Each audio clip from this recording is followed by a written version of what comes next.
ಬಸವ ಜಯಂತಿ ಅಂಗವಾಗಿ ಪ್ರಧಾನಿ ಸೇರಿದಂತೆ ಗಣ್ಯರು ರಾಜ್ಯದ ಜನತೆಗೆ ಶುಭಾಶಯ ಕೋರಿದ್ದಾರೆ.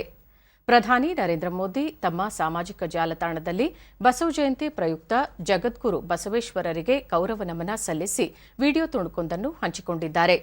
ಅವರ ಆದರ್ಶಗಳು ಲಕ್ಷಾಂತರ ಜೀವನವನ್ನು ಬೆಳಗಿಸುತ್ತವೆ. ನ್ಯಾಯಯುತ ಮತ್ತು ಸಮೃದ್ಧ ಸಮಾಜದ ಅವರ ಕನಸುಗಳನ್ನು ಈಡೇರಿಸುವ ನಿಟ್ಟಿನಲ್ಲಿ ನಾವು ಕೆಲಸ ಮಾಡುತ್ತಿದ್ದೇವೆ ಎಂದಿದ್ದಾರೆ.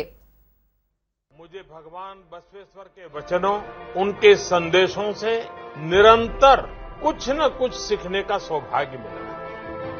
उनसे आप उनके दैवीय गुण भी सीख सकते हैं और साथ ही एक अच्छे प्रशासक, एक अच्छे सुधारक, एक प्रकार से समाज सेवा में समर्पित जीवन के रूप में भी हम उनसे प्रेरणा पा सकते हैं।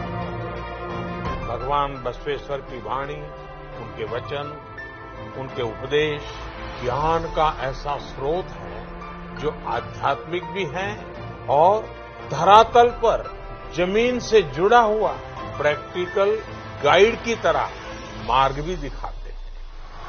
उनके उपदेश हमें भी एक बेहतर मानव बनने की शिक्षा देते हैं और हमारे समाज को भी और अधिक उदार, अधिक दयालु और अधिक मानवीय संवेदनाओं से भर देते हैं। आज से सदियों पहले ही भगवान बसवेश्वर ने सोशल और जेंडर इक्वलिटी जैसे बड़े महत्वपूर्ण विषयों को समाज का मार्गदर्शन किया। हम भगवान बसवन्ना के वचनों को, उनके आदर्शों को दुनिया भर में प्रसारित करते रहें, दुनिया को और अच्छा बनाते रहें। इसी कामना के साथ आप सभी को भगवान बसवेश्वर की जन्म जयंती पर बहुत बहुत शुभकामनाएं। ರಾಜ್ಯ ಬಿಜೆಪಿ ಕಚೇರಿಯಲ್ಲಿ ಬಸವ ಜಯಂತಿ ಆಚರಿಸಲಾಯಿತು.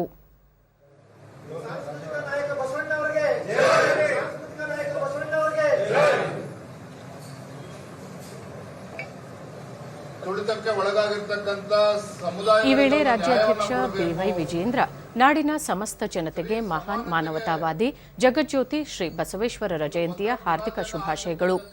ಸಮಾಜದ ನಿರ್ಮಾಣಕ್ಕೆ ಸಾಮಾಜಿಕ ಕ್ರಾಂತಿ ನಡೆಸಿ ವಚನ ಸಾಹಿತ್ಯದ ಶ್ರೇಷ್ಠತೆಯನ್ನು ಸಾರಿ ವಿಶ್ವಗುರುವಾಗಿ ಹೊರಹೊಮ್ಮಿದ್ದರು ಎಂದು ತಿಳಿಸಿದ್ದಾರೆ.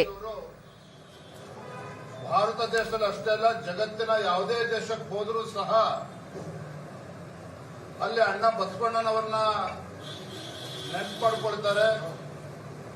ಅವರ ವಚನಗಳನ್ನ ಮೆಲುಕಾಗ್ತಕ್ಕಂಥ ಕೆಲಸವನ್ನ ಮಾನ್ಯ ಪ್ರಧಾನಮಂತ್ರಿ ನರೇಂದ್ರ ಮೋದಿಜಿಯವರು ಮಾಡ್ತಾ ಇರ್ತಕ್ಕಂಥ ನಾವೆಲ್ಲರೂ ಕೂಡ ಗಮನಿಸ್ತಾ ಇದ್ದೇವೆ.